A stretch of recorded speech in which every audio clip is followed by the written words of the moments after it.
The Christ statue part, the setup.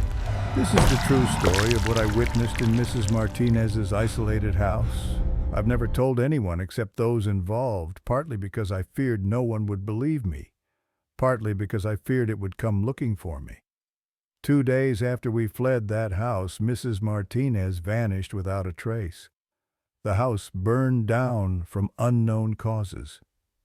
But the most terrifying thing is that last night I saw it in my own mirror. I still remember the smell of damp, aged wood in that room, the creaking floorboards with each step, and the ice-cold sensation that ran down my spine when I first saw the eyes of the Christ statue move in the darkness.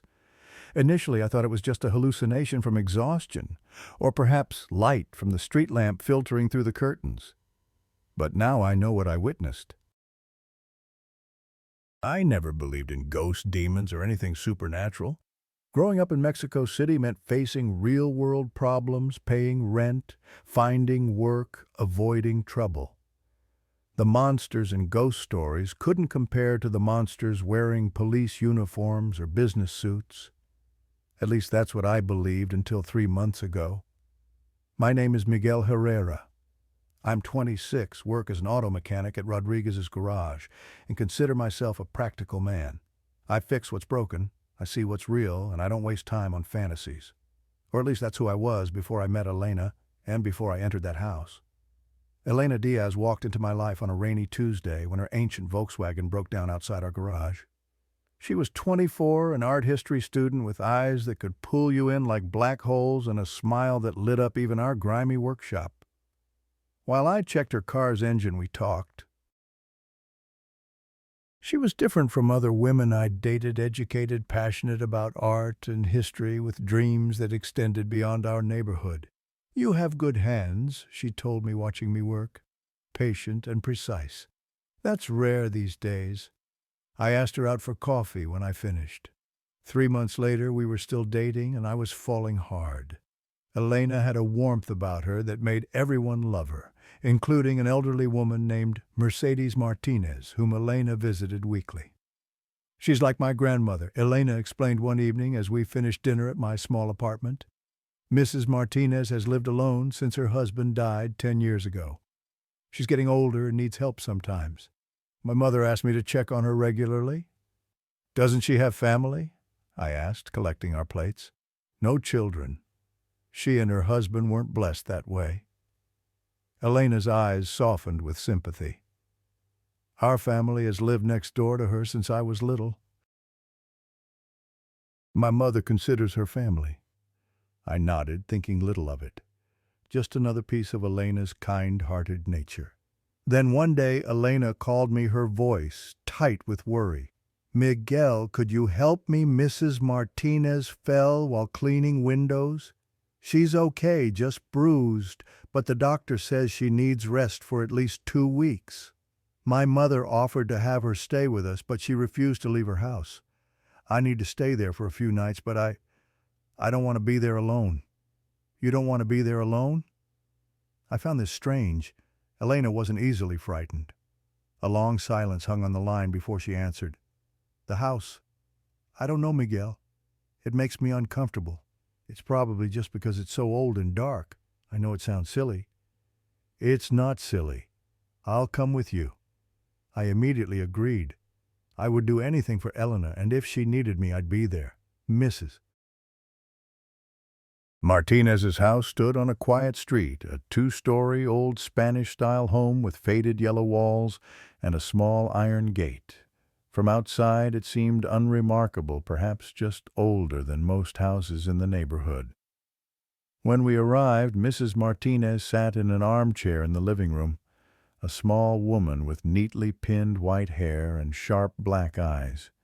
She wore a sweater despite the warm weather, and I noticed a small silver crucifix around her neck. "Oh, Elena, dear, you didn't need to do this," Mrs. Martinez said, her voice slightly raspy. "I can take care of myself." "No, Mrs. Martinez," Elena said, bending to kiss the older woman's cheek. "The doctor said you need rest. We'll stay and help for a few days. This is Miguel, my boyfriend." Mrs. Martinez scrutinized me, her eyes assessing. "Nice to meet you, Miguel. You look like a good young man. I hope you won't mind staying in an old house like this." It doesn't have many modern conveniences. It's no problem at all, I said, holding our luggage. We'll be fine. Just tell us where the guest bedroom is. Oh, the guest room is upstairs, first door on the right when you reach the top, she said. Elena knows the way, but... She paused, looking down at her wrinkled hands. I want to remind you not to enter the room at the end of the hallway. That's my bedroom. I like to keep it private. Of course, Mrs. Martinez, Elena said with a smile. You don't need to worry about that. As we climbed the stairs, I felt something odd about the house. It wasn't just the antiquity, though the house was certainly old. There was a heaviness, as if the air itself were slightly thicker. Perhaps it was just my imagination influenced by Elena's unease. The guest room was small but clean, with a double bed, a dark wooden wardrobe, and a small window overlooking the street below. Elena set down her bag and sat on the bed, sighing. Thank you for coming, Miguel. I know this sounds crazy. Don't say that, I interrupted, sitting beside her. I understand. Old houses can give you strange feelings. I've worked in old garages, and sometimes at night I feel uncomfortable too. But it's just our brains playing tricks. Elena smiled weakly. Yes, that must be it. We spent the rest of the afternoon helping Mrs. Martinez with small housekeeping tasks, dusting, tidying up, preparing dinner. The house seemed normal in daylight, though, filled with old furniture and religious imagery. I counted at least 5 different crucifixes on the walls and a small statue of the Virgin Mary on the mantelpiece. Mrs. Martinez is very devout, Elena explained as we cleaned the living room. She used to attend Mass daily when she could still walk easily. Now the priest visits her weekly. How long has she lived here, I asked, looking around the furniture-filled room. Since she married, I think. Over 50 years now. The house belonged to her husband's family. Mrs. Martinez ate little at dinner, saying she didn't feel much hunger at her age. Afterwards, she took her medication, and Elena helped her to her bedroom at the end of the hallway on the 2nd floor. When Elena returned to the living room where I was watching television, she seemed restless. What's wrong? I asked, turning off the TV. Elena sat beside me, lowering her voice, although we were far from Mrs. Martinez's room. Nothing, it's just, I don't know, I don't like going into that room. Why? What's in there? Elena bit her lip. I've been in there a few times before when I needed to help Mrs. Martinez change the bed sheets or clean. There's a wooden Christ statue on the wall facing the bed. I don't know why, but it always makes me uncomfortable. It's almost life-sized and in the darkness. Sometimes I feel like it's watching me. I nearly laughed, but stopped when I saw Elena's expression. She was genuinely disturbed. It's just a statue, love. That's common in old Catholic homes. I know, but there's something about that particular statue. It's not like others I've seen. It's too real. And Mrs. Martinez always talks to it as if it can hear her. I hugged her. Hey, it's okay. We're only here for a few nights, and we don't have to go into that room if you don't want to. Elena nodded, leaning into me. I know I'm being ridiculous. It's probably just the old house and all the ghost stories my sister told me when I was little. What stories did your sister tell you? I asked, curious. Elena laughed softly. Oh, everything. She's much older than me and loved to scare me. She told me about La Llorona and about restless spirits and how sometimes religious statues can weep if they witness too much sin. Your sister told you too many scary stories, I said, trying to lighten the mood. There's nothing to be afraid of, I promise. But that night, as we lay in bed in the guest room, I had to admit that the house had a strange atmosphere. There were creaks and groans, of course, but that's normal in old houses. What bothered me more was the persistent feeling that someone was watching us. I kept looking toward the door, half expecting to see someone standing there. Each time there was only darkness. Elena had fallen asleep, her breathing steady, but I remained awake, staring at the ceiling. Outside it was dark and quiet, with only the occasional bark of a distant dog breaking the silence. Then I heard a small sound like a whisper or a sob coming from the hallway. I sat up, straining to listen. Was Mrs. Martinez in need of help? Gently careful not to wake Elena, I slipped out of bed and went to the door. The hallway was pitch black with only a sliver of dim light from a small window at the end of the corridor. I stood still listening. There it was. A soft whimper like crying coming from the end of the hallway from Mrs. Martinez's room. I hesitated. Perhaps she was having a nightmare or needed assistance but couldn't call loudly enough. I quietly walked down the hallway, feeling the old wooden floor creak beneath my feet. As I approached Mrs. Martinez's door, the sound became clearer. It was crying, but it didn't sound like Mrs. Martinez. It was higher, softer, like a child's weeping. The door was slightly ajar, a strip of faint light visible through the gap. I moved closer and gently pushed the door open just enough to peek inside. Mrs. Martinez's bedroom was larger than I expected, with an antique double bed, a dark wooden chest of drawers, and a small table with a crucifix and a Bible. Mrs. Martinez lay on the bed, apparently sound asleep. But what captured my attention was the statue on the wall opposite the bed, the Christ statue Elena had mentioned. It was nearly life-sized, carved from dark wood depicting Jesus crucified. In the dim light, it seemed almost alive, with delicate details on the pained face and tortured body. The crying had stopped, and for a moment I wondered if I had imagined it. But then I saw something that made my blood freeze. A drop of dark red liquid ran from the eye of the statue. I quickly backed away, my heart pounding. That couldn't be real. I must have seen wrong. It had to be a trick of the light or perhaps a crack in the old wood. As I closed the door and turned to go back to our room, I caught a shadow moving at the end of the hallway near the stairs.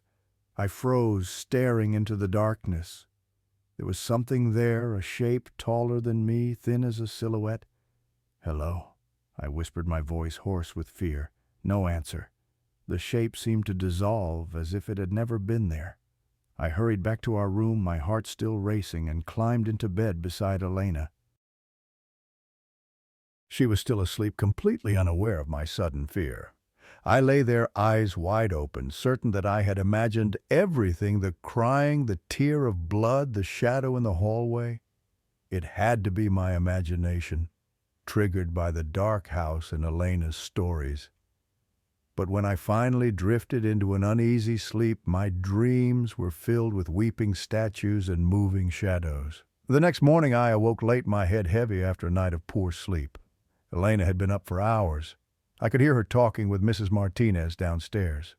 I dressed and went to the kitchen where Elena was preparing breakfast while Mrs. Martinez sat at the table drinking tea. "Good morning, Miguel," Mrs. Martinez said as I entered. "Did you sleep well?" "Yes, thank you," I lied, not wanting to admit that I had been unsettled by imaginary horrors. "You look tired," Elena said, placing a plate of tortillas and eggs before me. "You're not getting a headache, are you?" "I'm fine," I assured her. "Just not used to the bed." Mrs. Martinez studied me with an unreadable expression. "Sometimes new places bring new dreams. Did you dream last night, Miguel?" The way she asked the question with an intense focus in her aged eyes made me uncomfortable. "No," I lied again. "I don't remember any dreams." Mrs. Martinez nodded slowly, as if not entirely believing me, but said nothing more on the subject. Instead, she began talking about her late husband and their early years in this house. "Gustavo and I moved in right after we married," she said. "It was his parents' house, and they left it to us when they moved to Guadalajara. It's always been a good house. We were very happy here." She paused, looking into her teacup. "At least in the beginning." "Did something happen?" Elena asked, sitting down with her coffee. Mrs. Martinez sighed a weary sound that came from deep in her chest. "Life doesn't always unfold as we hope. Gustavo and I wanted a large family. But not every fate is blessed. We tried for many years, but never had children." "I'm sorry," Elena said gently, touching the older woman's hand. "It was God's will," Mrs. Martinez said, her eyes distant. "But Gustavo never accepted it. He became bitter, then angry. He started drinking, and when he drank, He became a different man. She touched the small crucifix around her neck. I prayed so much, but God seemed not to hear me. Silence fell over the kitchen. I didn't know what to say, and it seemed Elena didn't either. Mrs. Martinez stared into space for a long moment, then shook her head as if to dispel the memories. But that's all in the past. Gustavo died many years ago. I hope he found peace. She looked at me. You know Miguel. You remind me of him when he was young. He was also a handsome, tall man. I smiled uncomfortably, not sure if that was a compliment given what she had shared about her husband. The morning passed peacefully. Elena and I cleaned the house while Mrs. Martinez rested. I didn't mention what I thought I'd seen the night before. I didn't want to worry Elena, and besides, in the daylight, everything seemed less frightening. I convinced myself that I had imagined it all. In the afternoon, a middle-aged woman appeared at the door, Victoria, a neighbor who had come to check on Mrs. Martinez. She brought some snacks and stayed to chat for a while. As Victoria was preparing to leave, I followed her to the door. Have you known Mrs. Martinez long? I asked quietly so Elena and Mrs. Martinez wouldn't hear from the living room. Almost my entire life, Victoria replied. I grew up in the house next door. She was always very kind to me. A poor woman. Why do you say that? Victoria glanced into the living room to ensure we weren't overheard. Her life wasn't easy. Her husband Gustavo, he had problems, drinking, and when he drank, he became a different person, I said, remembering Mrs. Martinez's words. Victoria nodded. He beat her. Not at first, but after they learned they couldn't have children, he got worse. He blamed her, said it was her fault. Once he pushed her down the stairs, nearly killed her. My God, I whispered, shocked. Why didn't she leave him? Things were different then, Victoria said. And she was very religious. She believed marriage was forever, no matter what. She endured because she thought that's what God wanted. She paused, as if considering whether to say more. She found comfort in her faith. That's why she has all those religious statues. She believes they protect her. Elena mentioned that she has a life-sized Christ statue in her bedroom, I said, feeling a shiver along my spine as I remembered what I thought I had seen the night before. Victoria nodded. The suffering Christ. It was a gift from a relative in Spain, a priest. She's had it for about, maybe 30 years now.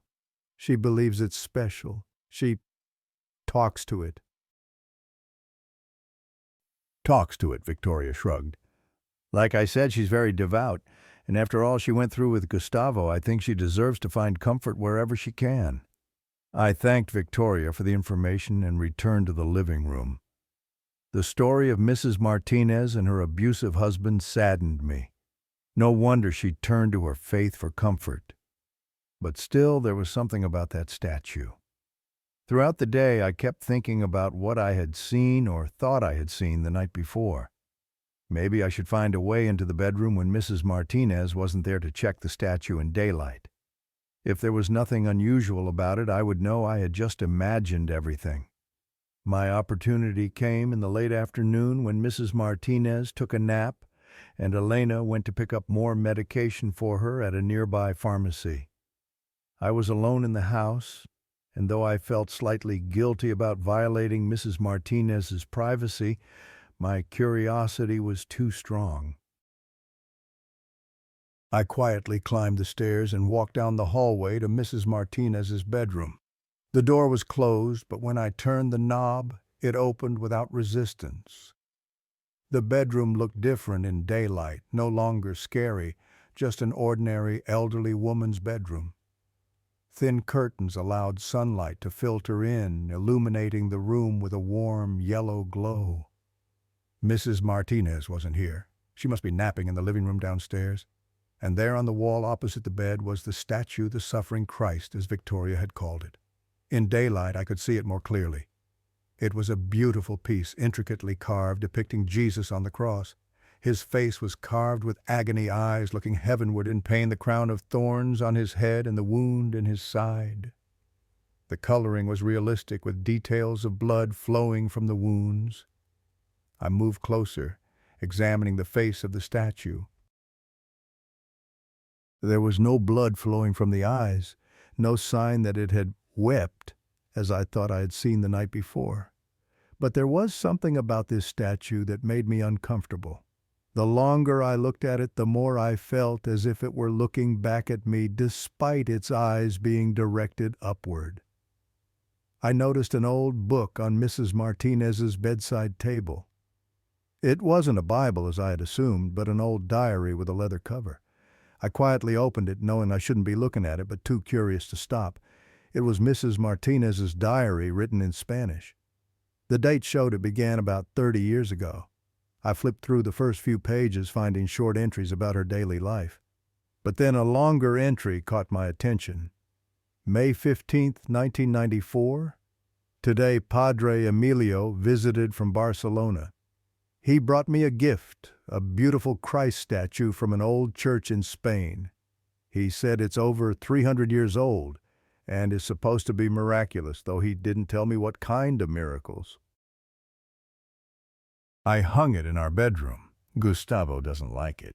He says it makes him feel like he's being watched. I feel differently. I find comfort in having the Lord so near. Perhaps now I can sleep without fear. I turned the page, finding another entry a few months later, September 20th, 1994. Strange. Last night, after Gustavo fell asleep, I swear I heard weeping. I thought it came from outside, but then I realized it was coming from right inside the room. I turned on the light, but saw nothing. Gustavo slept soundly, but I think I saw something on the face of the Christ statue, like tears. But surely it was just the light or my imagination.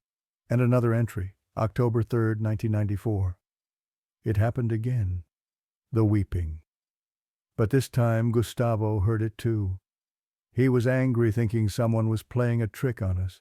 He was very drunk. And when he saw drops of water running down from the eyes of the statue, he became enraged. He tried to take it down, but couldn't. He said it was too heavy, as if it were attached to the wall. He beat me badly tonight. I prayed, begging God for help. My heart beat faster as I turned to the next page. But before I could read more, I heard Mrs. Martinez's voice from the hallway. "Miguel, where are you?" I quickly closed the diary and placed it back in its original position. "I'm coming, Mrs. Martinez," I called hurriedly, leaving the room. I met her in the hallway, my heart still pounding. "I'm sorry, I was looking for a clean towel." Mrs. Martinez looked at me suspiciously but said nothing. "Has Elena returned yet?" she asked instead. "Not yet, she's still at the pharmacy." Mrs. Martinez nodded, her aged eyes studying me. "You shouldn't go into that room, Miguel. I told you I like to keep it private."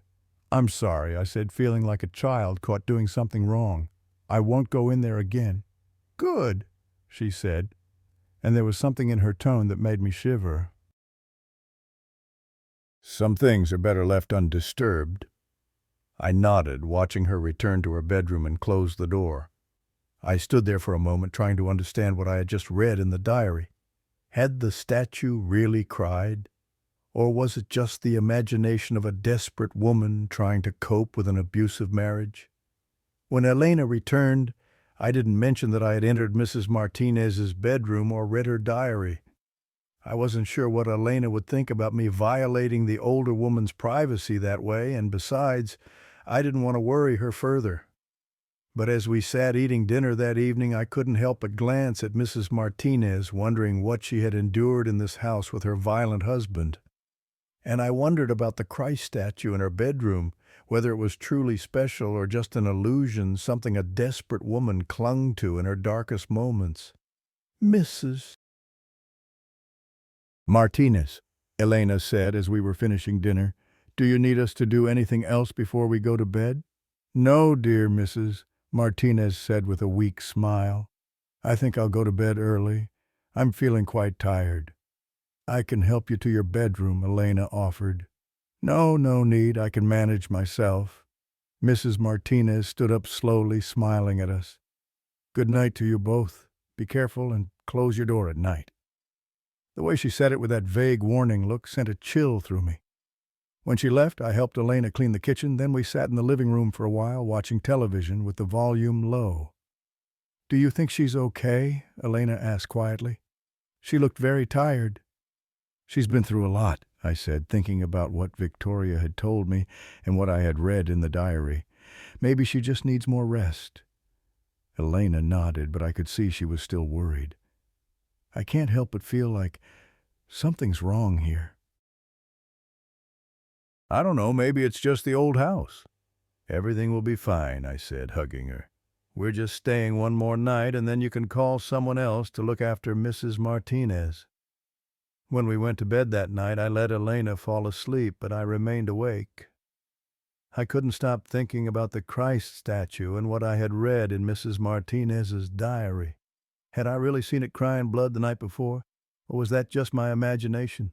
I lay there in the darkness, listening to the creaks and groans of the old house, and then I heard it again, the soft, crying sound from the hallway.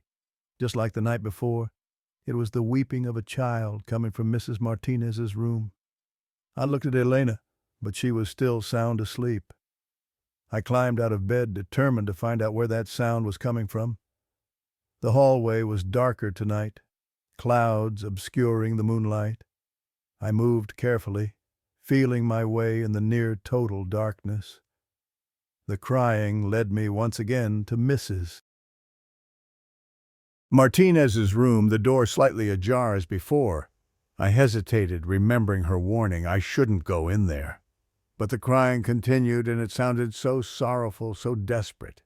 If Mrs. Martinez needed help, I couldn't just ignore it. I pushed the door open, half expecting Mrs. Martinez to wake up and scold me for invading her privacy again. But the bedroom was empty. The bed was still neatly made, as if no one had touched it. There was no sign of Mrs. Martinez.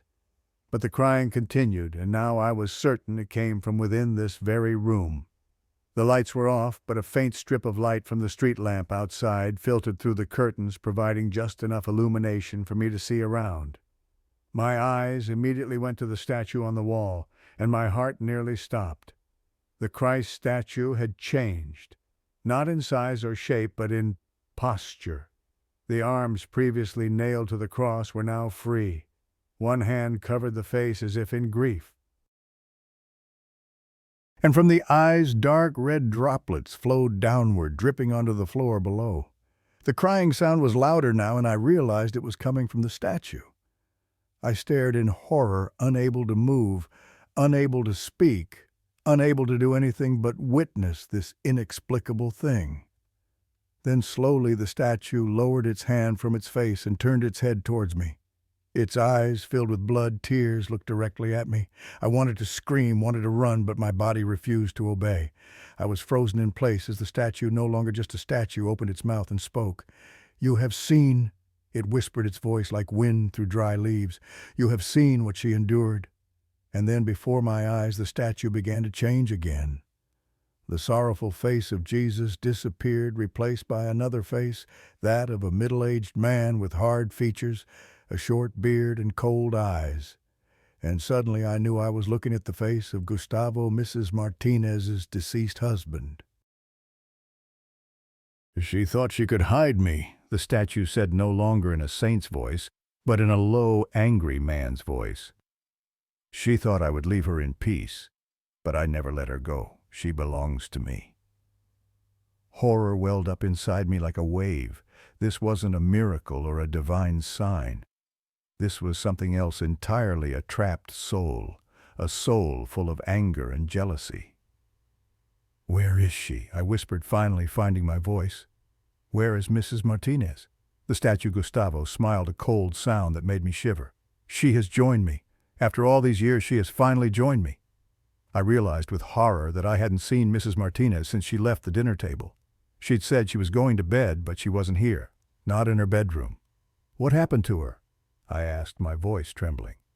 The statue, no longer Jesus or Gustavo, but something else, something terrible, stepped down from the wall. It moved stiffly, as if unused to using legs. "What happened to her?" it repeated, its voice distorted with anger. "The same thing that happened to her 30 years ago when she brought me home from Spain. The same thing that happened to the priest who created me 3 centuries ago." And then it smiled, a too wide and unnatural smile on its wooden face. She has joined us in the statue, and now you will too." I turned and ran, stumbling through the doorway and down the hallway. I could hear stiff wooden footsteps behind me, pursuing me. "Elena!" I shouted, racing toward our room. "Elena, wake up! We need to get out of here!" I burst into the room and slammed the door shut, locking it. "Elena, wake up!" I said, shaking her. Elena sat up, dazed and confused. "What's wrong, Miguel? What's happening?" "We need to go," I said, pulling her out of bed. "Right now. Don't ask why, just trust me." There was a knock at the door from outside, 3 slow, heavy knocks. "Miguel," a voice called out, sounding like Mrs. Martinez, but with something wrong in it. "Miguel, what's the matter? You're making too much noise." "That's Mrs. Martinez," Elena said, bewildered. "What are we doing?" "That is not Mrs. Martinez," I whispered. "Trust me, we need to leave." The knocking came again, harder this time. "Miguel, Elena, open the door, children." Elena looked at me with a frightened face. "What's going on?" Before I could answer, the door shook as something pounded against it. "Open the door!" the voice roared, no longer sounding like Mrs. Martinez, but like something else entirely ancient, angry, and inhuman. "The window!" I said, pulling Elena toward the small window overlooking the street. "We have to jump out." "What, Miguel? We're on the 2nd floor." "There's no other choice," I said, opening the window. There was a small ledge below it, not enough to support us, but maybe enough to break our fall. The door shook again as something slammed into it, the wood beginning to crack. "Hurry," I said, helping Elena through the window. "Jump to the ledge and then to the ground. I'll be right behind you." Elena looked at me, fear evident in her eyes, but she nodded. She climbed through the window and lowered herself to the ledge, then jumped to the ground below. I heard a small groan as she landed, but she stood up, seemingly uninjured. Behind me, the door began to splinter as a wooden arm with long, talon-like fingers punched through it. I didn't hesitate any longer. I climbed through the window and jumped, landing heavily beside Elena. "Run," I said, pulling her to her feet. We ran down the street, not stopping, not looking back. We didn't stop until we reached a 24-hour convenience store several blocks away. Breathless, we rushed inside, startling the sleepy cashier. I peered through the glass doors, half expecting to see the statue or whatever it was pursuing us, but the street was empty. "Miguel," Elena said, her voice trembling, "you have to tell me what's going on. Why did we run like that? What will Mrs. Martinez think?" I looked at her, not knowing how to begin explaining. How could I tell her that Mrs. Martinez, whom she cared for deeply, might be— No, I couldn't even think about it. I think something may have happened to Mrs. Martinez," I finally said. "What do you mean?" Elena asked, her eyes wide with worry. "I didn't see her in the bedroom," I said, trying to limit how much of the truth I revealed. "And there was something in there, in the room, with the statue." "Something— what do you mean?" I don't know how to explain," I said, touching her shoulder. "You can't go back there, Elena. It's not safe." Elena looked at me with bewilderment. "Where's Mrs. Martinez? We can't just abandon her." "I don't think she's there anymore," I said softly. I couldn't tell her what the statue had told me, that Mrs. Martinez had joined it. I wasn't even sure what that meant. "We need to call the police," Elena decided, taking out her phone.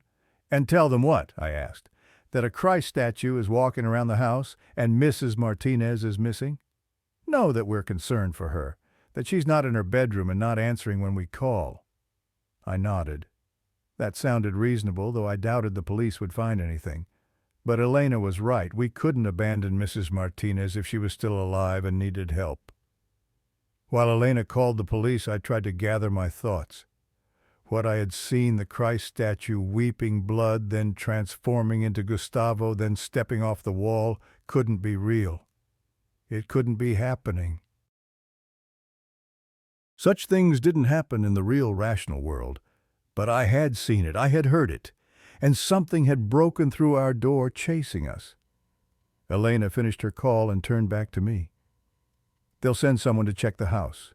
They said we should wait here. We sat on plastic chairs near the convenience store waiting. Elena was still confused and worried, constantly asking me what I had seen, but I couldn't tell her everything.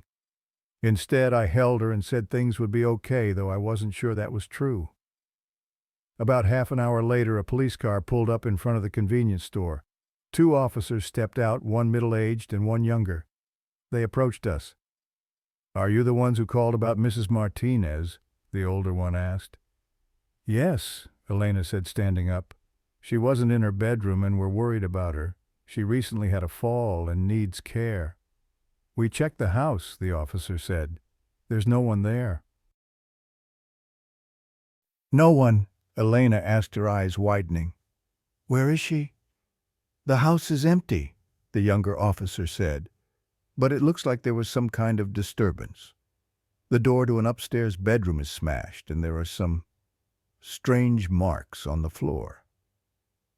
"What kind of marks?" I asked, feeling a chill run along my spine. The officers exchanged glances. "Looks like blood," the older one said. "We've called in the crime scene unit. Can you tell us what happened?" Elena looked at me, then back at the officers. "We don't know. We were sleeping and then Miguel woke me up saying we had to leave. He said there was something in Mrs. Martinez's room." The officers turned to me. "What was it, sir?" I hesitated. How could I explain what I had seen without sounding insane? I heard a noise from Mrs. Martinez's bedroom. When I checked, she wasn't there, but there was someone else. I swallowed hard. I think it might have been an intruder. "Did you see the intruder clearly?" the younger officer asked. "No," I lied, shaking my head. "It was too dark." "And Mrs. Martinez? Where could she be?" Elena asked, her voice full of concern. "We don't know," the older officer admitted. "We've searched the entire house and didn't find her. We'll contact her family and friends, see if she might be with them." "Family?" Elena asked, confused. "She doesn't have family. There's a man who identified himself as her nephew who contacted the police station a few weeks ago," the officer said. "He was concerned about her mental health. We'll try to reach out to him." Elena shook her head, bewildered. "She never mentioned having a nephew." "In any case," the officer said, "we need you both to come with us to the station to make a formal report. And we'll need your contact information in case we have more questions." I nodded, still trying to process the situation. Mrs. Martinez had vanished, and there was a mysterious nephew she had never mentioned. Nothing about this situation seemed right. At the police station, we provided details about what we knew. I still maintained my story about an unidentified intruder I couldn't describe. It was all I could do without sounding completely insane. Afterward, they took us to a nearby hotel, saying that Mrs. Martinez's house was now considered a potential crime scene and we couldn't return there. In the hotel room, Elena finally broke down, tears streaming down her cheeks. "What happened, Miguel?" she asked, her voice shaking. "Where is Mrs. Martinez, and why didn't you tell the police what really happened?" I looked at her, not knowing where to begin. "You wouldn't believe me, Elena. Try me," she said, her eyes meeting mine determinedly through her tears. So I told her about the crying I heard on the first night, about peeking into Mrs. Martinez's bedroom and seeing the Christ statue seemingly crying blood. I told her about reading Mrs. Martinez's diary and what Victoria had told me about Gustavo. And finally I told her about the statue transforming, speaking, and chasing me. Elena listened, her eyes wide, not interrupting. When I finished, she sat in silence for a long moment. "I thought you wouldn't believe me," I said eventually. "And I do," she said finally, "because I've seen things in that house that I never told you." I looked at her surprised. "What things?" "I've seen the statue move before," she said quietly. "Once when I was helping Mrs. Martinez clean her room. I thought I was imagining it. It was just a small movement, a nod as if answering her when she was praying. I told my sister about it, but she said I was just imagining things." She paused, swallowing. "And sometimes when I was alone in the house with Mrs. Martinez, I heard a man's voice from her bedroom, even though there was no one else in the house. Why didn't you tell me? I asked. I thought you'd think I was crazy, she said with a weak smile. So what do you think happened to Mrs. Martinez? I asked, though I wasn't sure I wanted to hear the answer. Elena shook her head, tears welling up again. I don't know, but I'm afraid she's gone. I pulled her into my arms, and we sat like that for a long time, trying to make sense of the incomprehensible. The next morning we were awakened by a knock at the door. It was one of the officers from the night before. We've found Mrs. Martinez's nephew, he said when we invited him in. He's at the police station and wants to speak with you both. We followed the officer to the station, where we were led to a small room. A man was sitting at the table, about 50 years old, with silver hair and deep-set eyes, dressed neatly in a dark suit. As we entered, he stood. Elena Miguel, he said, nodding to us. I am Padre Emilio. Padre Emilio, Elena repeated, confused. The priest from Barcelona, from Mrs. Martinez's diary. The man looked at us with surprise. She wrote about me in her diary. Interesting. Yes, I was once a priest in Barcelona, but I gave up my position many years ago. You're Mrs. Martinez's nephew? I asked, still confused. Not literally, he admitted. I'm a distant cousin of her husband, Gustavo, but I've known Mercedes Mrs. Martinez all my life, and I've been keeping an eye on her from afar, checking how she was doing. Keeping an eye on her, why? Elena asked. Padre Emilio sighed, a heavy sound laden with many burdens. Because I was the one who gave her the statue. And I know what it is. What is it? I asked, feeling a chill run down my spine.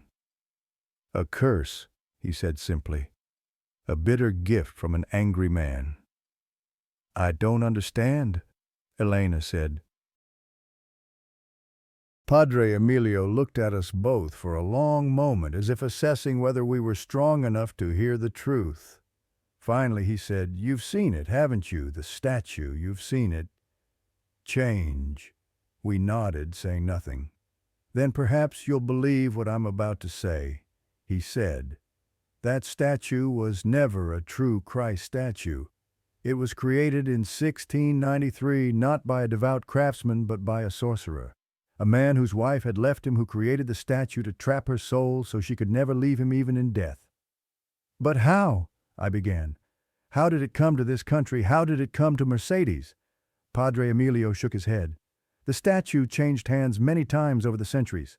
Each owner met a tragic end, suicide accident, mysterious disappearance. It passed from one hand to another, carrying its curse. Eventually it came to a small church in Barcelona where I worked as a young man. I didn't know what it was. I just thought it was an old Christ statue. And you gave it to Mrs. Martinez? Elena asked, her voice slightly accusatory. I made a terrible mistake, he admitted, his eyes downcast. When I learned that Mercedes was suffering with Gustavo, I wanted to give her something for comfort. A symbol of faith. I didn't know. He paused, swallowing. I didn't know it would bring destruction. What did the statue do to Mrs. Martinez? I asked. At first it merely watches, Padre Emilio said. It learns. It understands the fears and hopes of its owner. And then it begins to change, to adapt. For Mercedes, who needed protection from her abusive husband, it appeared as a sacred symbol, a Christ statue weeping for her sorrows. So it pretended to be a miracle, Elena asked. Yes. But that was only the first step. Gradually, it infiltrated her mind, changing how she thought, felt. And eventually, it took her soul, I whispered, remembering what the statue had said to me. It said she had joined it. Padre Emilio nodded, his expression grave. That is its ultimate goal, to collect souls, one by one over the centuries, souls trapped in the statue forever. But why did it take the form of Gustavo? I asked. When I saw it, it looked like her husband. Because that was her greatest fear, Padre Emilio explained. The statue feeds on fear. For Mercedes, nothing was more terrifying than Gustavo. And now her soul has been consumed by that statue, along with all the other souls it has captured over the centuries. Silence fell over the room as we tried to digest this astounding information. Finally, Elena spoke, her voice trembling. "Is there any way to save her? To free her soul?" Padre Emilio looked at her with sad eyes. "I've been trying to discover that for years. I've studied ancient texts, consulted experts on supernatural phenomena. There is a way, at least in theory." "What way?" I asked, feeling a glimmer of hope. "The statue must be destroyed by someone who has seen its true nature and survived. Someone who has faced it and not had their soul taken by it." He looked directly at me. "Someone like you, Miguel?" "Me!" I shook my head, horrified. "I can't go back there. I can't face that thing again." "I understand your fear," Padre Emilio said gently. "But you may be the only hope of freeing Mercedes's soul and all the others trapped in that statue. I've tried many times, but I cannot get near it. It knows who I am. It knows what I want. But how can I destroy it?" I asked. It moves. It talks. It chased me." "It is powerful, but not invincible," Padre Emilio said. "It is still just wooden paint, though tainted by an ancient curse. Fire will destroy it." "Fire?" Elena repeated. "You want Miguel to burn it?" "Yes, burn it until nothing remains but ashes. It's the only way to free the souls trapped inside." I looked from Elena to Padre Emilio, feeling as if I were dreaming. A few days ago, I'd thought ghosts and curses were just stories to scare children. Now I was being asked to confront an ancient cursed statue to save the soul of an old woman I barely knew. "I can't," I whispered. I'm not brave enough." Elena took my hand. "Miguel, you can do this. If you don't, she'll be trapped forever. We can't let that happen." I looked into her eyes, seeing the belief and hope there, and I knew, as afraid as I was, I couldn't let her down. "All right," I said, my voice shaking. "I'll do it, but I don't know how to get into the house. The police are guarding it." "Let me handle that," Padre Emilio said. "I still have some influence." And so the plan was made. In the evening, when it was dark, we would return to Mrs. Martinez's house. I would bring a can of gasoline and a box of matches, and I would confront the cursed statue, hoping to destroy it and free Mrs. Martinez's soul. When the sun began to set, Padre Emilio came to the hotel to pick us up. He had a car, and in the back seat was a plastic can filled with gasoline. "I've spoken with the police," he said as we got into the car. "They'll let us into the house to collect some personal belongings. We have 30 minutes.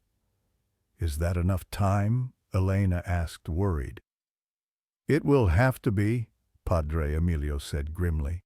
"We have no other choice." When we arrived at Mrs. Martinez's house, a police officer was standing outside. He nodded to Padre Emilio and let us in. 30 minutes, he reminded us, no longer. We entered the house tense and alert. It was silent and dark, the lights turned off. Padre Emilio handed me the gasoline can and a box of matches. "I'll stay here with Elena," he said. "You must go upstairs alone. The statue won't let us near." "How do you know it won't stop me?" I asked, fear welling up inside me. "It will try," he admitted, "but you've seen what it truly is and survived. That gives you power. And you'll take this." He handed me a small silver crucifix. "It won't stop it, but it might slow it down." I took the crucifix, feeling it heavy in my hand. I looked at Elena, who was watching me with tear-filled eyes. "I'll be right here," she said. "I'll wait for you." I kissed her, trying to convey all my love and courage through that kiss. Then I turned away from them and began climbing the stairs, the gasoline can in one hand, the crucifix in the other, the matches in my pocket. The upstairs hallway was dark and silent. I moved toward Mrs. Martinez's bedroom, my heart pounding. The door was open, and inside was absolute darkness. I paused at the threshold, trying to gather my courage. "Go in," I told myself. "Go in and end this." I stepped into the room and immediately felt the change in the air, thick, heavy, as if I were trying to breathe underwater. I couldn't see anything in the dense darkness. "I know you're here," I said, my voice trembling. "Show yourself." A soft, unpleasant laugh echoed from the corner of the room. And then a voice not Mrs. Martinez's, not Gustavo's, but something older, deeper. "You came back," it said. "Very brave, very foolish." "I've come to end this," I said, raising the crucifix. "To free Mrs. Martinez and the others you've imprisoned." The laugh came again, louder this time. "Free them, they do not wish to be freed. They are part of me now, like Mercedes, like Gustavo, like all the others over the centuries." A shape began to emerge from the darkness, the statue, but no longer Jesus or Gustavo. Now it was something else, a tall creature with long, thin limbs, its face distorted into something inhuman. Its eyes were hollow pits, and from its mouth flowed a dark red liquid. "You think you can destroy me?" it asked its voice now, a mixture of many voices. "I have existed for centuries. I have survived fires, floods, wars. I will exist forever." It moved toward me, its wooden limbs creaking as it moved. I raised the crucifix higher, and it stopped, emitting a small hiss. "That won't protect you for long," it said, "and when it fails, I will take your soul as I took theirs." "No," I said, trying to keep my voice from shaking. "I won't let you do that." I uncapped the gasoline can and began pouring it on the floor, creating a puddle of flammable liquid around me and the statue. The statue, realizing my intention, roared in anger and lunged toward me. I raised the crucifix, and it stopped, but only for a moment. Then it continued forward, its distorted face twisting into a horrible smile. "Too late, Miguel," it said, its voice now eerily like Mrs. Martinez's. "Too late to save me, too late to save any of us." I backed away, continuing to pour gasoline. The chemical smell was strong in the air. I pulled out the box of matches, my hands shaking. "I'm sorry, Mrs. Martinez," I whispered as I struck a match. "Please find peace." I dropped the match onto the floor. The fire ignited immediately, surrounding the statue in a ring of flames. It roared in anger, an inhuman sound, and lunged toward me through the fire. But as the flames licked at its wooden body, it began to burn the fire, spreading quickly up its limbs and face. "No!" it screamed in dozens of voices at once. "No!" I backed away as the statue thrashed in the flames, roaring in rage and pain, and then as the fire consumed it, I heard another sound, a sigh of relief, a long exhalation that seemed to come from many throats. For a moment, I swear, I could see them, ghostly shapes like smoke escaping from the burning statue. Men, women, children, souls trapped by the statue over the centuries, finally free. And among them I saw a small woman with neatly pinned white hair and sharp black eyes, Mrs. Martinez. She looked at me, and for a moment I swear she smiled. Then she vanished along with the others. The fire spread quickly, starting to burn the wooden floor and walls. I turned and ran from the room down the stairs to where Elena and Padre Emilio were waiting. "Run!" I shouted, grabbing Elena's hand. "The house is on fire!" We burst outside just as the fire spread down the staircase. The police officer, seeing smoke rising from the upper floor, had already called the fire department. He pulled us away from the house as the flames grew stronger. "What happened?" he asked, his eyes wide with horror. "Accident," Padre Emilio said, his voice calm. "A candle was knocked over." The officer didn't look convinced, but he was too busy keeping a safe distance and waiting for the fire department to arrive to ask further questions. We stood there hand in hand, watching the house burn. I felt a mixture of sadness and relief. Sadness for the death of Mrs. Martinez and all the other souls that had been trapped for so long. Relief because they were finally free. A week after the fire, Elena and I sat in a small cafe trying to make sense of what had happened. The police had interviewed us about the fire, but without enough evidence to charge us with anything Padre Emilio had convinced them. It was an unfortunate accident. Since no body was found in the ruins, they assumed Mrs. Martinez had left before the fire started and were treating her as a missing person. "I still see her face," I told Elena, staring into my coffee cup. The way she looked at me when she was freed from the statue, it was peaceful, like she was finally at rest. Elena reached across the table and squeezed my hand. "You did the right thing, Miguel. You freed her." I nodded, but I couldn't shake the feeling that it wasn't over. Since that night I had been experiencing strange sensations, seeing movements at the corner of my eye, hearing whispers when no one was around. At first I attributed it to stress and lack of sleep, but gradually I became convinced it was something else. "I need to speak with Padre Emilio again," I said. "There are things I still don't understand." Elena nodded. "He said he'd meet us tomorrow. He's been making arrangements for Mrs. Martinez's estate since no body was found." We finished our coffee and walked back to Elena's apartment where I had been staying since the fire.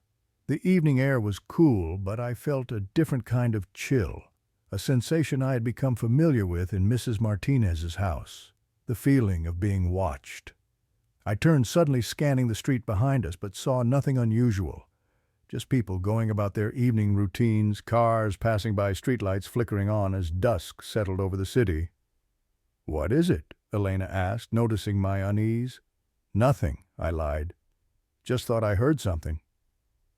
That night, sleep eluded me again. I lay beside Elena in her bed, staring at the ceiling, replaying the events in Mrs. Martinez's house. The statue stepping down from the wall, the flames consuming it, the souls escaping like smoke. I had destroyed it, but why did I still feel its presence? At around 3 a.m. I got up, careful not to wake Elena. I went to the bathroom and splashed cold water on my face. As I reached for a towel, I caught a glimpse of something in the mirror, a shadow behind me, tall and thin like the distorted shape the statue had taken. I spun around, heart racing, but the bathroom was empty. When I turned back to the mirror, the shadow was gone. But something else wasn't right. My reflection looked different. The eyes seemed darker, the expression not quite matching my own. I blinked and it was normal again. Just my imagination, I told myself. Just the lack of sleep. But deep down, I knew better. The next morning we met Padre Emilio at a church on the outskirts of the city, an old building with stone walls and stained glass windows that cast colored light across the wooden pews. He was lighting candles at the altar when we arrived, his silver hair reflecting the flickering flames. "Miguel, Elena," he greeted us, his voice echoing in the empty church. "I've been praying for you." "We need answers," I said without preamble. "I destroyed the statue, but something isn't right. I feel like it's not over." Padre Emilio's expression darkened. "Sit down," he said, gesturing to the front pew. "There are things I need to tell you, things I should have explained before." We sat, and he took a seat across from us, his hands folded in his lap. "The statue is ancient, more ancient than I initially believed. It was created during a dark period in Spain's history when the Inquisition was at its height. The sorcerer who made it was condemned for heresy, but before they burned him, he poured all his hatred, all his power into this one creation. He didn't just want to trap his wife's soul, he wanted to create a vessel that could collect souls for eternity. But we destroyed it," Elena said. "Miguel burned it. We saw the souls escape."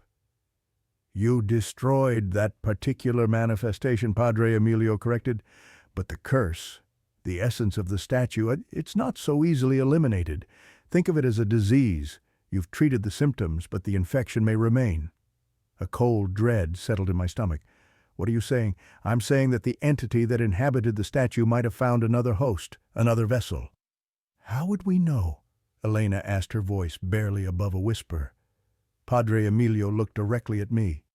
"There would be signs, strange dreams, seeing things that aren't there, feeling watched, changes in personality or behavior." I felt the blood drain from my face. "I've been seeing things, shadows, and in the mirror this morning." "What did you see?" Padre Emilio leaned forward, his eyes intense. "My reflection?" For a second it wasn't quite me.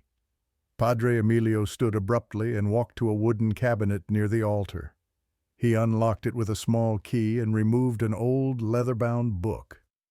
"I've been researching since we last met," he said, returning to us. "This is a journal kept by a priest in Barcelona in the 1700s. He encountered the statue and documented what he learned." He opened the book to a marked page. "Here," he said, pointing to a faded sketch of the Christ statue. He writes that the entity can transfer itself when its current vessel is threatened. It needs a conduit blood contact, usually. I remembered the scratch on my back from when the statue attacked me. It scratched me, I said. In the bedroom before we escaped. Padre Emilio's face grew grave. That would do it. That would do. The entity might have transferred a part of itself to you like a seed waiting to grow. How do we remove it? Elena asked, gripping my hand tightly. It's not simple, Padre Emilio admitted. The priest tried multiple methods: exorcism, blessed objects, even burning the host. Burning the host, I repeated, a new fear blooming. Not literally you, Padre Emilio clarified quickly.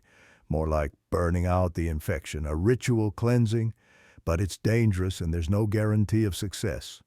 What happens if we do nothing? I asked, though I feared I already knew the answer. The entity will grow stronger.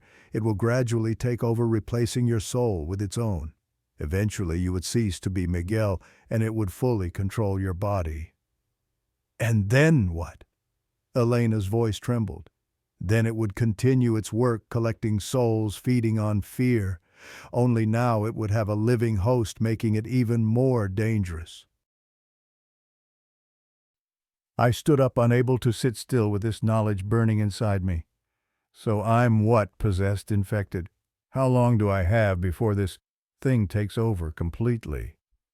It's hard to say. The priest's journal mentions different time frames for different hosts. Some lasted weeks, others only days. It depends on the person's will, their spiritual strength. I paced in front of the altar, my mind racing. There must be something we can do, some way to fight this. There might be, Padre Emilio said, turning more pages in the journal. The priest wrote about a ritual, a way to draw the entity out and contain it. But it requires specific items, preparations. And most importantly, it requires you to face the entity within yourself, to recognize it, to name it, and to reject it. I'll do whatever it takes, I said firmly. Just tell me what I need to do. Padre Emilio closed the book. We need time to prepare. The ritual must be performed at midnight, and we need several items: consecrated water, blessed salt, sacred oils. I can gather these, but it will take until tomorrow night. Can he last that long? Elena asked, her eyes filled with tears. He must, Padre Emilio said simply. Miguel, you need to stay strong. Don't give in to fear, that's what the entity feeds on. And whatever you do, avoid mirrors. Mirrors, I asked. They're gateways, in a sense, thresholds between our world and others. The entity can use them to strengthen its connection to you? I nodded, though the instruction seemed strange. What should I do until tomorrow night? Stay with Elena. Keep your mind occupied with positive thoughts. Pray if you can. He handed me a small silver crucifix, different from the one he had given me in Mrs. Martinez's house. Keep this with you. It won't stop the entity, but it might slow its progress. As we prepared to leave, Padre Emilio pulled me aside. There's something else you should know, he said quietly, making sure Elena couldn't hear. If the ritual fails, if the entity takes full control, there's only one option left. I understood his meaning immediately. You'd have to kill me. He didn't confirm it verbally, but the look in his eyes was answer enough. Let's ensure it doesn't come to that. The rest of the day passed in a blur. Elena tried to keep my spirits up, suggesting we watch comedies, cook dinner together, anything to distract me from what was happening. But I couldn't shake the sensation of something growing inside me, like a shadow spreading across my soul. That night, as Elena slept, I sat in the living room, afraid to close my eyes. The crucifix felt warm in my hand, almost uncomfortably so. Every creak in the apartment, every passing car's headlights, casting moving shadows on the walls, made me tense. Around 2 a.m. I heard it, a soft whisper, like the crying sound from Mrs. Martinez's house. But this time it wasn't coming from another room. It was coming from inside my own head. Miguel, it whispered, the voice, neither male nor female, neither young nor old. Why do you fight me? I gripped the crucifix tighter. Leave me alone, I hissed into the empty room. You don't belong here. A soft laugh echoed in my mind. I belong wherever I wish to be. I've existed for centuries while you are but a flicker a moment. Why not surrender? It would be easier. Never, I said through clenched teeth. You will, the voice promised. They all do eventually. I stood up pacing the apartment, trying to silence the voice with movement. I went to the kitchen for water, forgetting Padre Emilio's warning in my distress. As I reached for a glass, I caught my reflection in the microwave door. My face looked gaunt, eyes sunken, but it was still recognizably me. Then as I watched in horror, my reflection smiled a cold, cruel smile that I wasn't making. "See?" the voice whispered. "I'm already part of you." I stumbled back, knocking over a chair. The noise woke Elena, who came running into the kitchen, hair disheveled from sleep. "Miguel, what happened?" she asked, taking in my panicked expression. "It's talking to me," I gasped, pointing to the microwave. "My reflection. It moved on its own." Elena immediately covered the microwave with a dish towel. "Come back to bed," she said, taking my arm. "I'll stay awake with you. We'll get through this together." We returned to the bedroom where Elena set up every light she had. Lamps, her phone's flashlight, even Christmas lights she dug out from a closet. "No shadows," she explained. "No reflections." She sat beside me on the bed, holding my hand as I told her about the voice, about what it had said. "Don't listen to it," she said fiercely. "It's trying to weaken you. Remember what Padre Emilio said, it feeds on fear." "I'm trying," I said, wiping cold sweat from my forehead. "But it's getting stronger. I can feel it, Elena, like something cold spreading through me." She wrapped her arms around me, her warmth a stark contrast to the chill inside me.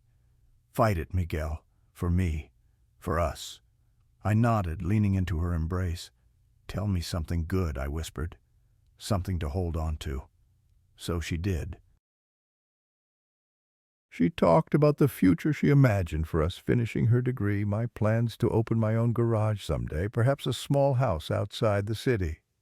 Normal dreams, beautiful in their simplicity. I clung to each word like a lifeline. Somewhere during her stories I must have fallen asleep, because suddenly I was somewhere else, standing in Mrs. Martinez's bedroom, but not as it had been in real life.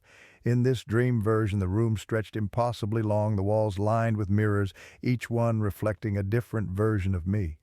In one I saw myself as a child, in another as an old man, but in most of them I saw something else, my body, but with eyes that weren't mine, a smile too wide for my face. At the end of the room stood the statue, no longer wood but flesh, no longer Christ but a grotesque amalgamation of all its previous hosts. I could see parts of Gustavo, parts of Mrs. Martinez, and countless others I didn't recognize. "Do you understand now?" it asked, its voice echoing from every mirror. "I am eternal. I am Legion. You cannot defeat me because I am not one thing to be destroyed." "What do you want from me?" I asked, my dream voice sounding small in the cavernous room. "What I want from all my vessels: to live, to feed, to grow."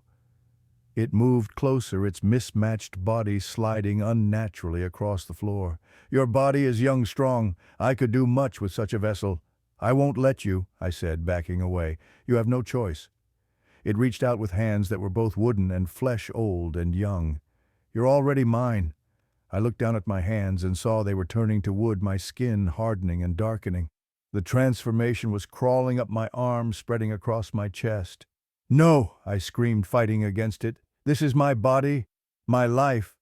The entity laughed, the sound coming from everywhere at once. "You humans so attached to your brief existences." "What is one lifetime compared to eternity?" "It's mine," I insisted, focusing all my will on pushing back the transformation. "And you're not welcome in it." For a moment the wooden texture receded, my skin returning to normal. The entity's laughter faltered. "Interesting," it said, its many-faced head tilting. "You have more strength than most, but it won't save you. I have all the time in the world." I woke with a gasp, sitting bolt upright in Elena's bed. Sunlight streamed through the windows. Morning had come. Elena sat beside me, dark circles under her eyes, suggesting she hadn't slept at all. You were talking in your sleep, she said, fighting something. I rubbed my face, the dream still vivid in my mind. It's getting worse.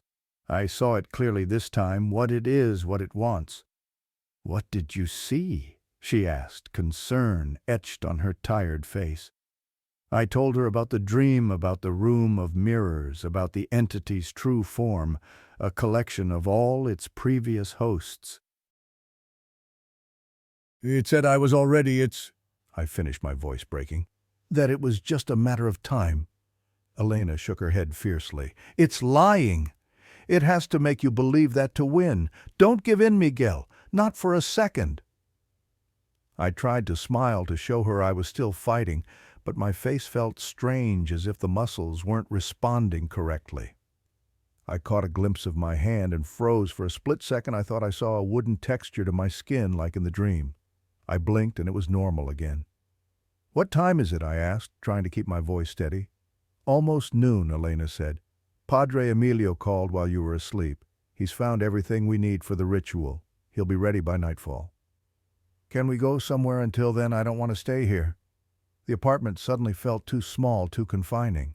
Elena nodded. Where do you want to go? I thought for a moment. Somewhere open, with people. Somewhere normal. We decided on a shopping mall, bright, crowded, full of everyday life. As we walked through the bustling corridors, past stores selling clothes and electronics and fast food, I tried to ground myself in the mundane reality of it all. This was the real world, not cursed statues, not entities that lived for centuries. But even here I couldn't escape it entirely. In the reflective surfaces of shop windows, I kept catching glimpses of my reflection moving, independently smiling when I wasn't. Each time I quickly looked away, pretending not to notice. Are you hungry? Elena asked, steering me toward the food court. You should eat something. I wasn't hungry, hadn't felt hunger since the night in Mrs. Martinez's house, but I nodded anyway. We got tacos from a stand and sat at a small table. Elena ate while I mostly pushed the food around on my plate. You need to keep your strength up, she said, watching me with concern.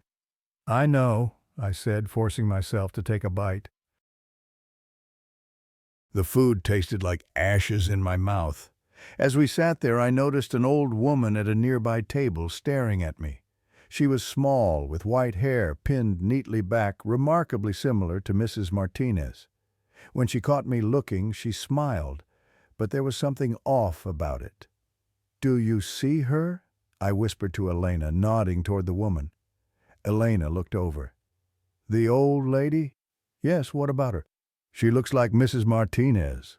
Elena studied the woman for a moment. I suppose there's a slight resemblance, but not really. She's much taller and her face is completely different. I looked again, and Elena was right. The woman looked nothing like Mrs. Martinez. How had I seen such a strong resemblance just moments ago? It's playing tricks on you, I realized, making you see things that aren't there. We finished our meal and continued walking through the mall. I insisted on avoiding the bathroom, too many mirrors, which Elena understood without me having to explain. As the afternoon wore on, I felt increasingly dissociated from my surroundings. The noise of the crowd seemed muffled, as if I were hearing it underwater. Colors looked too bright, then too dull. Time seemed to skip, with moments missing. Suddenly, we'd be in a different part of the mall with no memory of walking there. Miguel? Elena's voice pulled me back to reality. Are you still with me? I nodded, though I wasn't entirely sure anymore. What time is it? Almost 6, she said, checking her phone. Padre Emilio texted. He wants us to meet him at the church at 8 to prepare. 2 more hours. I could hold on for 2 more hours. Let's go outside, I suggested. I need some air. We left the mall and walked to a nearby park. The sun was setting, painting the sky in shades of orange and purple. Families were packing up after weekend picnics, children calling to each other as they played final games before heading home. We sat on a bench watching normal life unfold around us. I tried to focus on Elena beside me, on the feel of her hand in mine, but the entity's presence was growing stronger. The voice in my head was no longer just a whisper, but a constant murmur like background static. Tell me it's going to work, I said suddenly. The ritual. Tell me Padre Emilio knows what he's doing. Elena squeezed my hand. It will work. It has to. As darkness fell, we made our way to the old church.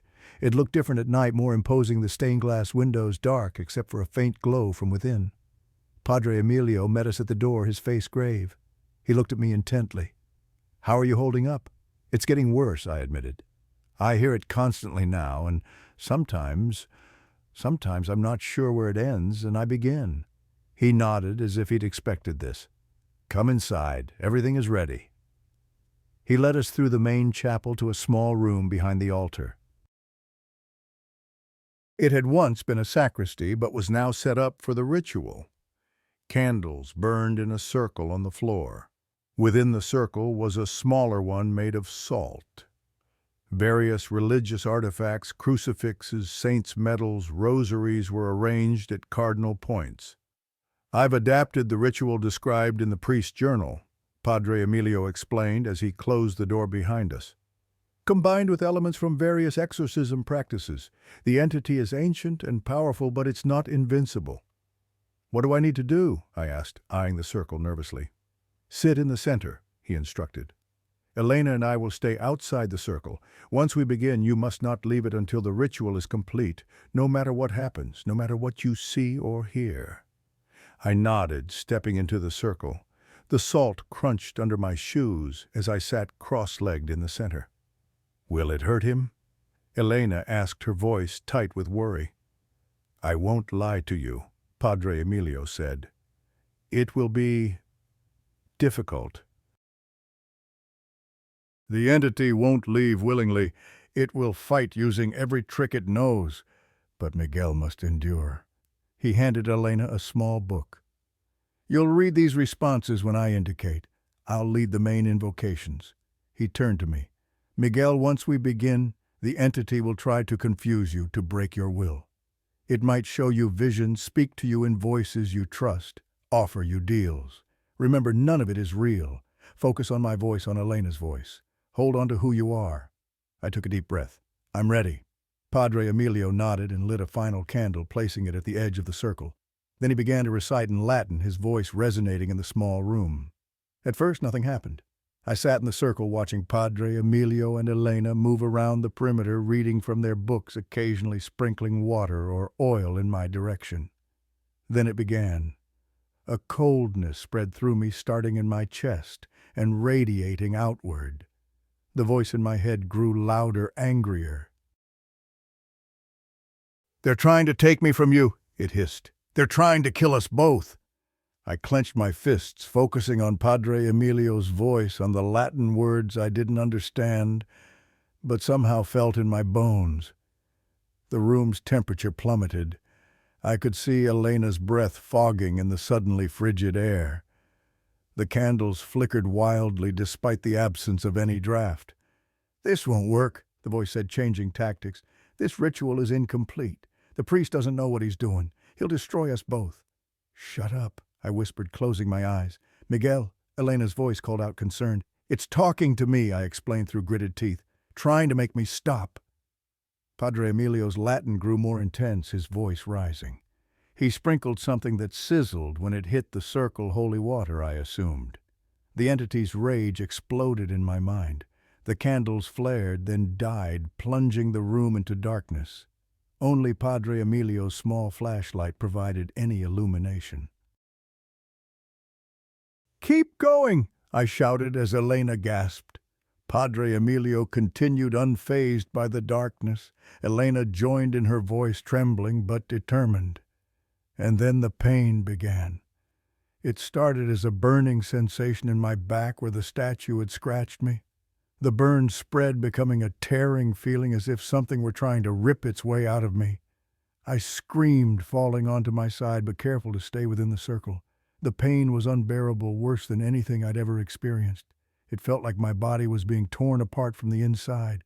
Stop fighting me, the entity roared in my mind. You're killing yourself. Through the haze of pain, I saw Padre Emilio and Elena continuing the ritual, their faces strained but resolute. Elena was crying, tears streaming down her cheeks as she read the words, but she didn't stop. The room began to warp around me, reality bending. The walls seemed to breathe, pulsing inward and outward. The floor beneath me became transparent, revealing an endless void below. And then I saw them faces pressing against the fabric of reality, dozens of them. The souls the entity had consumed over the centuries. They watched with hollow eyes, mouths moving in silent pleas. "See what awaits you," the entity taunted. "Join us. It's easier than fighting." "No," I gasped, the word barely audible through my pain. The faces pressed closer, some familiar Mrs. Martinez, Gustavo, others I'd glimpsed when the statue burned, but something was wrong. Mrs. Martinez had escaped. I'd seen her soul free itself. This was another trick. "You're lying," I managed to say. "She's free. They're all free." The entity screamed in fury, and the pain redoubled.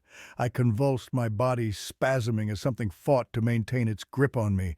Padre Emilio stepped forward, still outside the circle, and held up a small silver container. "Miguel!" he called, his voice cutting through the chaos. "This is the final step. Holy oil blessed by the Pope himself. It will burn the entity out of you, but the pain will be extreme." "Do it," I gasped. "Wait!" Elena cried. "Will it hurt him? Could it kill him?" "It's a possibility," Padre Emilio admitted. "But without it, the entity will never fully leave."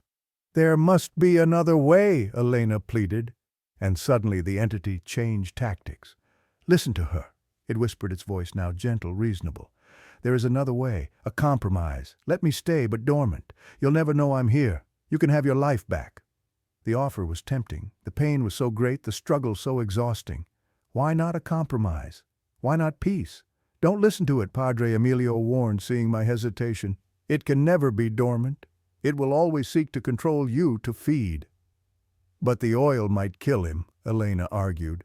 "Better death than what he would become," Padre Emilio said grimly. I looked between them, torn. The pain had subsided slightly, as if the entity were holding back to let me consider its offer. "Elena," I said, my voice weak, "if this doesn't work, if I don't survive, know that I love you." "Miguel, no," she began, but I cut her off. "Do it," I told Padre Emilio. "Now before I change my mind." He nodded, uncapping the silver container. "This will be quick but intense. Hold on to yourself, Miguel. Remember who you are." He spoke a final Latin phrase, then flung the oil across the circle. It splashed across my face and chest, and for a moment nothing happened. Then it ignited, not with physical flame, but with a spiritual fire I could feel in every cell of my body. The pain was beyond description, beyond endurance. I screamed, a sound barely human. The entity screamed with me, its voice no longer in my head, but in the air around us. The room shook, objects flying off shelves, the very foundations of the church seeming to tremble. I felt it tearing away from me, ripping free of my soul. It hurt like skin being flayed from flesh, but underneath the pain was a sense of cleansing, of purification. "You think this ends it?" The entity's voice howled, now separate from me, a dark mist coalescing above the circle. "I've survived worse than this. I'll find another vessel. I always do." "Not this time," Padre Emilio said, stepping forward with a small metal box covered in religious symbols. "This time you'll be contained." The entity writhed and twisted, trying to escape, but the circle held it. Padre Emilio began another incantation, and the dark mist was pulled screaming toward the box. "No!" it shrieked. "Not this, anything but this!" For the first time I heard genuine fear in its voice. It fought wildly, lashing out with tendrils of darkness that stopped at the edge of the salt circle. "Miguel Herrera," Padre Emilio said formally, "reject it. Command it to leave." I struggled to sit up, my body still burning with holy fire. "I reject you," I said, my voice stronger than I expected. "You have no place in me. You have no claim on my soul. Leave and never return." The entity gave one final terrible scream as it was sucked into the metal box. Padre Emilio slammed the lid shut and secured it with a heavy lock. Silence fell in the room. The candles reignited spontaneously, casting a warm glow. The temperature returned to normal. and I collapsed, exhausted beyond measure, but feeling lighter than I had in days. The entity was gone. I was free. Elena rushed to my side, breaking the circle now that the ritual was complete. She cradled my head in her lap, sobbing with relief. "It's over," Padre Emilio said, setting the box on a high shelf. "The entity is contained." "For how long?" I asked, my voice hoarse from screaming. "Indefinitely if the seals hold. I'll ensure it's stored somewhere secure, somewhere it can never be found or opened." Elena helped me sit up. My body ached everywhere, but the burning had subsided to a dull warmth. "What was that oil?" I asked. "An ancient formulation," Padre Emilio explained. "Blessed oil mixed with melted silver from consecrated chalices, holy water from 7 churches, and a few other ingredients mentioned in the priest's journal. It creates a fire that burns only what doesn't belong." I touched my face, expecting to find burns, but my skin was intact. "Thank you," I said simply. "Both of you." Padre Emilio nodded. "Rest now. The ritual has taken much from you. Your body and soul need time to heal." Elena helped me to my feet, supporting me as we left the circle. My legs felt weak, my entire body drained, but my mind was clear for the first time in days. The voice was gone. The presence was gone. I was alone in my own head, and it was the most beautiful feeling I'd ever experienced. The next few days passed in a blur of exhausted sleep and slow recovery. Elena took time off from her studies to care for me. I slept for nearly 20 hours after the ritual, waking only for water and small amounts of food before falling back into healing slumber. When I was finally strong enough to stay awake for more than a few hours, Padre Emilio visited us at Elena's apartment. He looked tired but satisfied. "The box has been sealed in lead and silver, then encased in concrete," he informed us. "It's been placed in a location known only to me, deep beneath a holy site. It should remain undisturbed for centuries." "Should?" Elena asked, catching the uncertainty in his voice. "No containment is perfect," he admitted, "but this is the strongest binding I could create. The entity is trapped more securely than it has been since its creation." "What if someone finds it?" I asked. "In the future, after we're gone, I've left warnings in multiple languages using symbols that should transcend time. But ultimately we can only do our best and hope that future generations are wise enough to heed such warnings." I nodded, understanding the limitations. Nothing in this world was certain, nothing truly permanent. All we could do was our best with the time we had. "There's something else I should tell you," Padre Emilio said, his expression growing more serious. "The ritual purged the entity from you, but having hosted such a being even briefly, it leaves a mark." "What kind of mark?" I asked, feeling a new anxiety rise. "Nothing harmful," he assured me quickly. "But you may find yourself more sensitive to certain things now, more aware of what exists beyond the veil most people never see." "You mean I'll see ghosts?" I asked skeptically. "Not necessarily, but you might sense things others don't. Presences, energies, echoes of events." "It's a double-edged sword, a burden, but also potentially a gift." I thought about this, uncertain how to feel. I'd never wanted to be sensitive to supernatural things. Before Mrs. Martinez's house, I'd been perfectly content in my materialistic worldview. "Can it be reversed?" Elena asked, squeezing my hand. Padre Emilio shook his head. "It's not something done to him that can be undone. It's more like an awakening. Once you've truly seen beyond the veil, you can't unsee it." I sighed, accepting this new reality. "Will it fade with time?" "Perhaps," he said. "Some people learn to block it out, to ignore it. Others embrace it, learn to use it." "To help others," Elena suggested. "Potentially." Padre Emilio stood to leave. "I've done all I can. The rest is up to you, Miguel.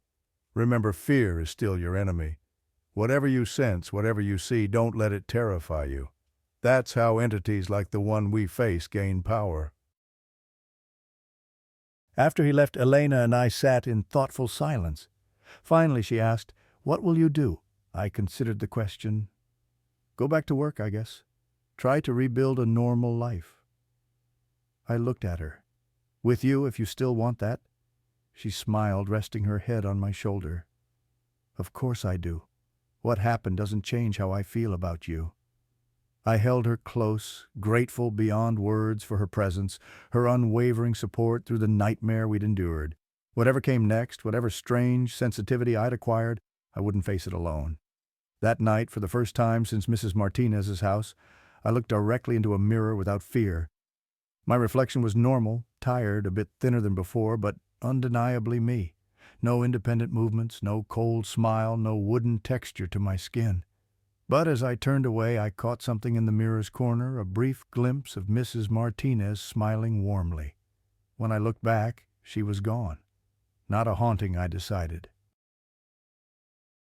Not a residue of the entity, just a thank you, a goodbye from a soul finally at peace. I returned to bed where Elena slept peacefully. Tomorrow, we would begin rebuilding our lives. Tomorrow, we would take the first steps toward whatever future awaited us. As I drifted toward sleep, I felt a strange sense of purpose growing within me. Perhaps Padre Emilio was right. Perhaps what had happened to me could become a gift rather than a curse. Perhaps I could use this new sensitivity to help others to protect them from the things that lurked beyond the veil. It wasn't the life I had planned, but it was the life I now had. And with Elena beside me, it didn't seem so frightening anymore. But just before sleep claimed me, a whisper drifted through my mind, so faint I almost missed it, so familiar it froze my blood. "I always find a way back," it murmured. "Always." And somewhere in a dark place beneath the earth sealed in metal and stone, something waited patiently for its chance to return. Part 4, The Aftermath and Twist. A month passed since the ritual in the church. Life had begun to return to something resembling normalcy. I went back to work at Rodriguez's garage, focusing on engines and transmissions instead of cursed statues and ancient entities. Elena resumed her studies, and our relationship deepened through the shared trauma we'd survived. My body had healed from the ritual's ordeal, though I still carried invisible scars. Sometimes I'd wake in the night certain I'd heard that familiar whispering. Other times I'd catch movement at the edge of my vision only to find nothing there when I turned to look.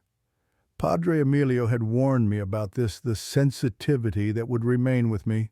I was learning to live with it. We hadn't seen Padre Emilio since our last meeting. He'd left the country, returning to Spain to continue his research on other potentially dangerous artifacts. Before leaving, he'd given me a small silver amulet. "For protection," he'd said. "It won't stop another entity, but it might warn you of its presence." I wore it constantly, a reminder of what we'd survived and what still lurked in the world's shadows. One quiet Sunday morning, Elena and I sat having breakfast in her small apartment where I now spent most nights. Sunlight streamed through the windows, casting warm patterns on the table. It was moments like these, peaceful, ordinary, that I'd once taken for granted but now cherished deeply. "I got an email from my sister yesterday," Elena said, scrolling through her phone. "She's coming to visit next weekend." "That's nice," I said, sipping my coffee. "It'll be good to meet her." Elena looked up suddenly, remembering something. "Oh, she mentioned finding something strange in my parents' basement." "An old mirror she doesn't remember anyone buying. She says it gives her an odd feeling and asked if we'd come look at it." The coffee turned bitter in my mouth. "A mirror?" "Yes, apparently quite old, ornate. Why, what's wrong?" I set down my cup, trying to keep my voice casual. "Probably nothing. Mirrors just make me uneasy now." Elena reached across the table, taking my hand. "We don't have to go if you don't want to." "No, it's fine," I said, not entirely convincingly. "I can't avoid mirrors forever, right?" She smiled, but her eyes remained concerned. "Right." After breakfast, I went to shower while Elena called her sister. The bathroom was small, with a mirror above the sink that I usually covered with a towel. This morning, feeling braver than usual, I left it uncovered. As steam filled the room, I stood before the mirror, studying my reflection. I looked different than before. All this began thinner, my eyes carrying a wariness that hadn't been there before. But it was unmistakably me, no sign of anything supernatural or sinister. Perhaps I really was healing, moving beyond what had happened. Then as I turned to step into the shower, I saw a flash of movement in the mirror that didn't match my own. I spun back, heart racing, to find only my startled reflection staring back. Just nerves, I muttered to myself. Just imagination. But as I showered, I couldn't shake the feeling of being watched. The sensation had become familiar over the past month, not constant but recurring, like a distant radio signal fading in and out. Later that day, while Elena studied in the living room, I decided to clean out my old backpack, which I hadn't used since before our ordeal at Mrs. Martinez's house. As I emptied the side pockets, my fingers touched something unfamiliar, a small, hard object wedged into the fabric. I pulled it out and froze. It was a small piece of dark wood, no larger than my thumb. But there was something unmistakable about its texture, its color. It looked exactly like a fragment of the Christ statue from Mrs. Martinez's house. "Impossible," I whispered, turning it over in my palm. I hadn't taken anything from that house. When had this gotten into my backpack? And how a memory surfaced the statue attacking me, scratching my back. Had it planted this fragment on me, even then a backup plan in case its primary vessel was destroyed? The wood felt unusually warm in my hand, almost alive. I had an overwhelming urge to throw it away, but something stopped me. If this truly was a piece of the entity, discarding it carelessly could be dangerous. Who knew where it might end up? Who might find it? Miguel, Elena's voice made me jump. She stood in the doorway, looking concerned. "What's that?" I hesitated, then showed her the fragment. I think it's from the statue." Her eyes widened. "But how?" "I don't know. It was in my backpack." Elena stepped back instinctively. "We need to call Padre Emilio."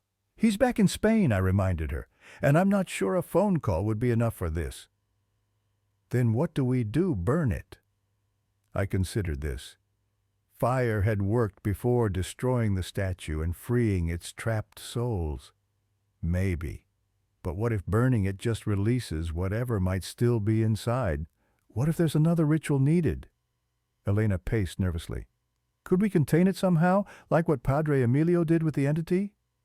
"We don't have a special box or know the right incantations," I said. "But maybe something temporary until we can reach him." We settled on a makeshift solution, placing the fragment in a small metal container, surrounding it with salt, then sealing it with candle wax inscribed with crosses. It wasn't perfect, but it might hold whatever lingered in the wood at bay. That night I dreamed of Mrs. Martinez's house again. But this time I wasn't inside it. I was watching from across the street as the fire consumed it. In the dream, as the flames reached their height, I saw something escape through a window. Not smoke or a soul, but something solid that arced through the air and landed at my feet. The wood fragment. I woke with a start, sweating despite the cool night air. Elena slept peacefully beside me, unaware of my distress. I slipped out of bed and went to check our makeshift container. It sat undisturbed on the kitchen counter, exactly as we'd left it. I should have felt relieved, but the dream had left me uneasy. What if the entity wasn't fully contained in the box Padre Emilio had buried? What if pieces of it had escaped, scattered like seeds on the wind? How many other fragments might exist waiting to be found? I returned to bed, but couldn't sleep. The amulet Padre Emilio had given me felt unusually warm against my chest, as if responding to some unseen danger. The next morning I called in sick to work. I needed time to think, to figure out what to do about the fragment. Elena reluctantly left for her classes, making me promise to call if anything strange happened. Alone in the apartment, I found myself drawn to the container holding the wood fragment. There was something compelling about it, something that called to me in a way I couldn't articulate. I touched the container, feeling a faint vibration through the metal. Was I imagining it, or was something inside responding to my presence? I was so engrossed that I didn't notice the time passing. When Elena returned hours later, she found me still sitting at the kitchen table, staring at the container. "Miguel!" Her voice snapped me out of my trance. "Are you okay? You look terrible." "I'm fine," I said automatically, though I felt anything but. "Just thinking." She set down her books, looking skeptical. "About what?" "About how this isn't over," I said quietly. "It's never going to be over, is it?" Elena sat across from me, her expression grave. "What do you mean?" I gestured at the container.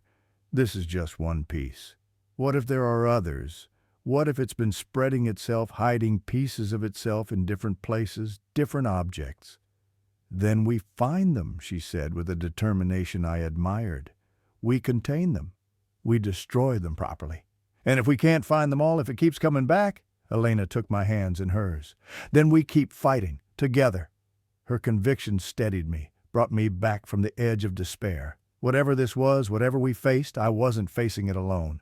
That evening, I built a small fire in a metal trash can on Elena's tiny balcony. We placed the container with the wood fragment directly into the flames, watching as the metal heated to red hot. There was a moment, brief but unmistakable, when I heard something like a distant scream. The fire flared unnaturally, the flames turning momentarily blue-green before settling back to orange. Then it was over. When the fire died down and the metal cooled, we found only ash inside. "Do you think it worked?" Elena asked. "I hope so," I said. But I can't shake the feeling that it was too easy. That night I slept without dreams for the first time in weeks. When I woke, I felt lighter somehow, as if a weight had lifted. The amulet against my chest was cool, showing no signs of warning. Maybe it really was over. Maybe the fragment had been the last piece, a final tendril of the entity trying to maintain its hold on our world. I wanted to believe that.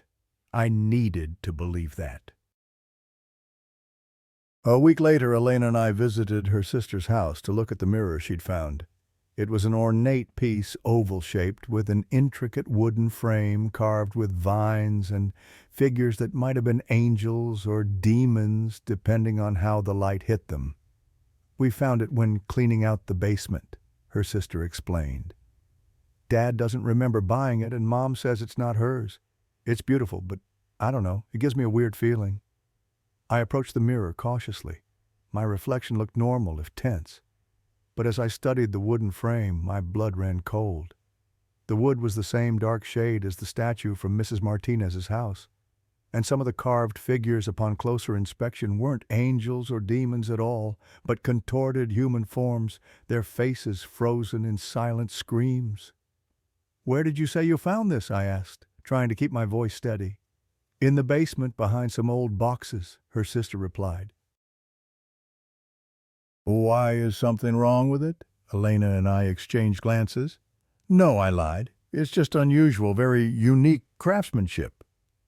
As we prepared to leave, Elena's sister pulled her aside for a private conversation. I waited by the door, unable to take my eyes off the mirror. Just before we left, I glanced back one last time. In the mirror, my reflection smiled, a cold, cruel smile I wasn't making. And behind me, reflected in the glass but not present in the room, stood the unmistakable figure of the wooden statue, its arms spread wide as if in welcome. "I always find a way back," a voice whispered, audible only to me. "Always." The amulet against my chest turned searing hot, a warning too late to heed. This was far from over. It had only just begun.